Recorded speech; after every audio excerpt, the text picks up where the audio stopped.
Welcome back to the channel, guys. Today we're going to talk about one of my favorite baits for fishing up here in the Northeast. That's going to be a Ned rig. We're going to talk about everything you need to know about how to fish this bait, the equipment you need, and show you how and where to fish it out there on the water so that you can catch more fish fishing with a Ned rig. Now you're probably thinking that's a really easy bait to fish. There's no intricacies to it. You're probably right, but there's a few things that I'm going to talk about that I've learned over the years with fishing this bait.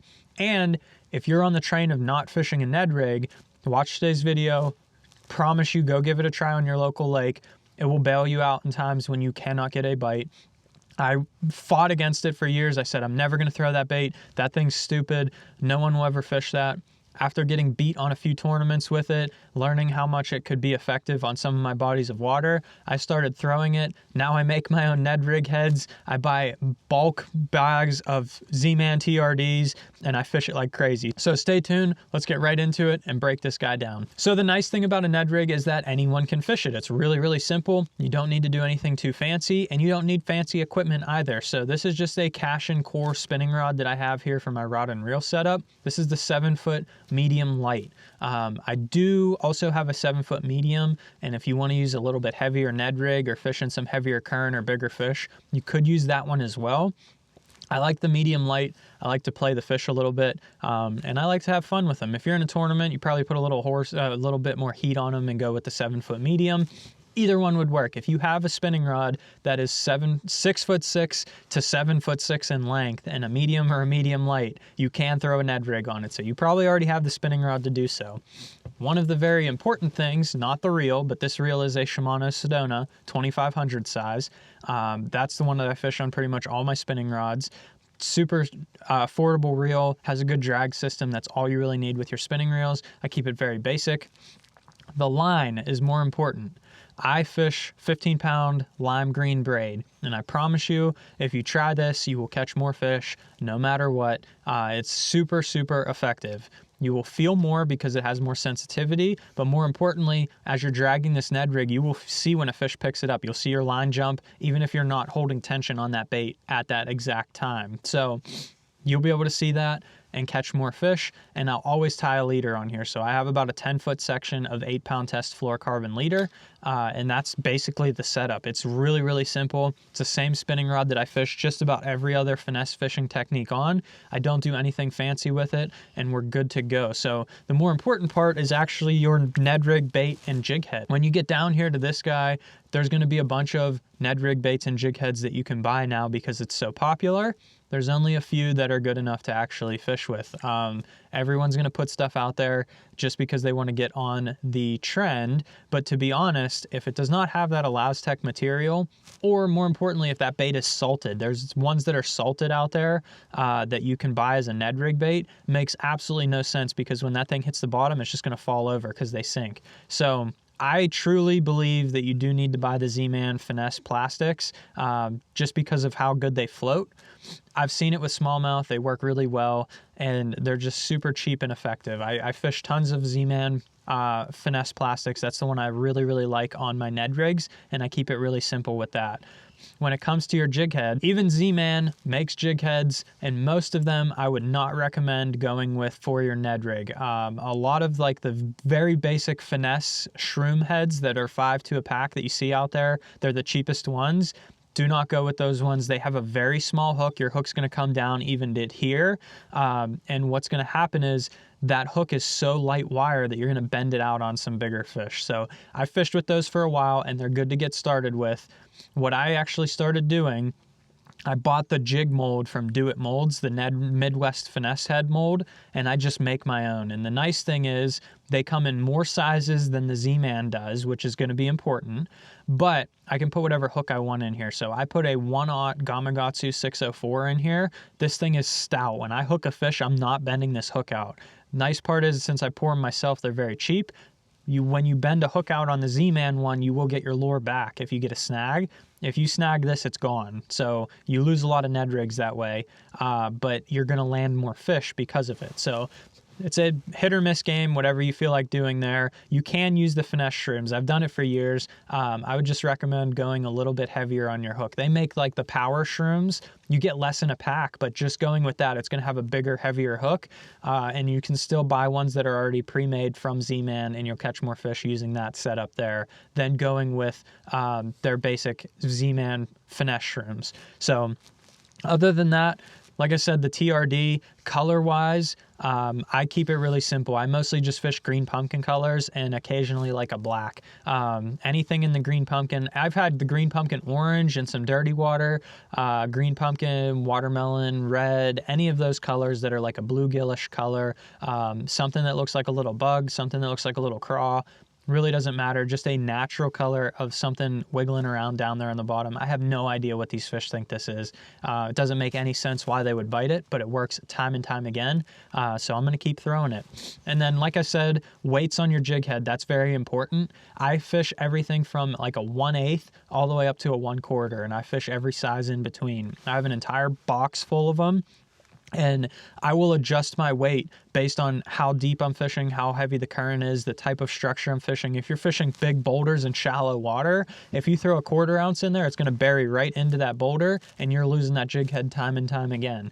But if you go down to the 1/8 size, it'll gently glide over those boulders a little bit better and you'll get more bites. The biggest key, use the lightest weight that you can get away with and still maintain bottom contact based on your conditions, wind, cover, current, whatever you have. So the lightest one you can get away with, that will give you the most amount of success when you're fishing a Ned rig. So now that we have this entire setup ready to go, let's head out on the water. We'll show you how and where we like to fish it, and hopefully we'll catch fish along the way. So now that we talked about everything you need to know about the setup of your Ned rig, let's go ahead and actually fish this thing around and see if we can catch us a couple smallmouth, maybe some largemouth too.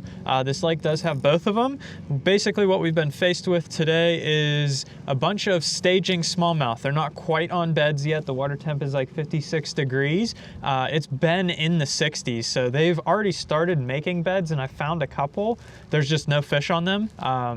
They basically kind of ran for cover a little bit. We had a huge cold front this weekend, so they're not around on the beds, but they're still pre-spawn. They're in that tough period of time, but they're up here, rocky banks, shallow cover, and a Ned rig is a perfect way to catch them, and especially when they're very finicky like this after a cold front. So super easy technique to fish. There's not a lot to the actual technique itself. It's more once you get your setup right, to mostly keep fish on and do that kind of stuff with it.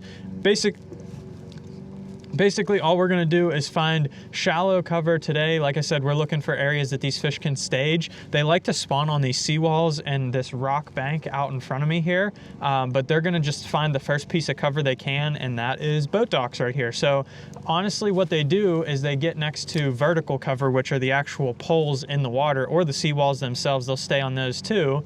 And all I'm gonna do is throw my Ned rig around these little poles up here and just fish it nice and slow. And all I want to do is drag the thing. You can give it a couple little hops. I try to like hop it just a little bit, try and draw their attention. Smallmouth are curious. If you have some really finicky fish, you can just drag it super slow on the bottom. Truthfully, when I fish current related places, I'll actually just drag my rod tip and I won't shake the bait. I'll just feel it bounce over everything on the bottom. But if you're fishing a lake where the water's still, you're not going to have current moving your bait around, I hop it just a little bit just to try and get their attention. It's all personal preference, however you like to fish that bait, but it's gonna get bit either way. It's just a super, super effective bait to catch fish, no matter what kind of bass you're fishing for, how big, how small. They will eat the Ned rig. It's one of my favorite baits. I have yet to find a place that they will not eat the Ned rig. I catch fish on it pretty much everywhere, and they just absolutely love this thing. The big key when you're fishing your Ned rig is paying attention to how your bait is acting. So right now I'm fishing a 1/8 ounce jig head. It's very light and I'm just kind of dragging it along the bottom, no problem. If I were getting hung up a bunch, there's not a lot to get hung up on here. This is more like a shell sand bottom rather than like a big rock bottom. But if I were getting hung up a bunch, that's when I would decrease that weight size. And that's why I carry all those weight sizes with me, because the lightest jig head that you can get away with while still maintaining bottom contact is going to get you the least amount of snags and the most amount of bites. You will catch more fish by going to a lighter jig head, and you also get less snags. So right now we're okay with this 1/8 ounce jig head. That's usually about the lightest I go. I'm only fishing in 2 foot of water, so I really can't go any lighter or need anything any lighter. But I fish everything up to a 1/4 ounce depending on current and depth of water. So we're gonna throw this thing around some docks and see if we can catch us a couple.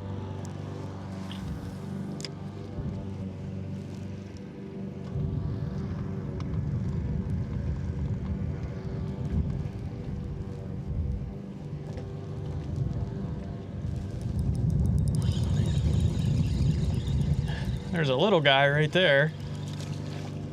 Not a big one by any means, but we just pitched it up there underneath one of those docks and just let it sit there, and he came over and grabbed it. But we're gonna get back to fishing here. We're gonna get one much bigger than this, I have a feeling. And it may seem strange, but the Ned rig actually makes a fantastic dock skipping bait, or just fishing around docks in general. Even though it's not really like flat like a jig or something you can throw on a bait caster, or even like a wacky rig for that matter. That being so small, and if you use that light size head, that 1/8 ounce head, it just skips across the water like a rock, especially on a light, medium light spinning rod here. I'll beef up my line test a little bit doing that, so I'm throwing 8 pound here. I probably could go up to 10, but the water's pretty clear, so I've been sticking with the 8, and hopefully just get lucky and get them out of the docks. But we're gonna skip it around some docks here, some seawalls, keep on going, and see if we can run into another one. We're gonna find us a big one, that's for sure.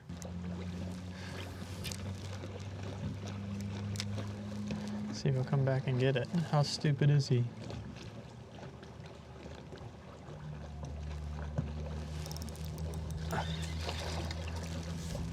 Another one. Little baby smallmouth. Go tell your brother to come bite, or sister, or whoever that's bigger than you.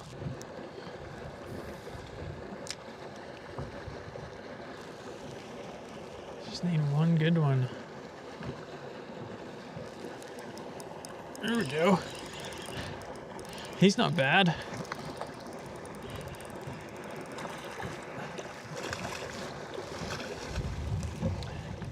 Alrighty. He is not a bad one. Not a smallmouth, but Ned rig catches everything. So I hope you guys enjoyed today's video. That is everything I wish I would have known about a Ned rig when I started fishing it. It's one that I fought fishing for a very long time. I said, I'm never gonna do that. That's a stupid bait. I don't like finesse fishing, but I promise you I've caught more fish on this bait than a lot of my other baits combined as of recently. Not a bad fish there. We're gonna go ahead and let him go. And if you wanna see another video talking more about Ned rigs and catching even more bass, go ahead and check this one out right here. Hit that subscribe button down below, and thanks for watching. See you, dude.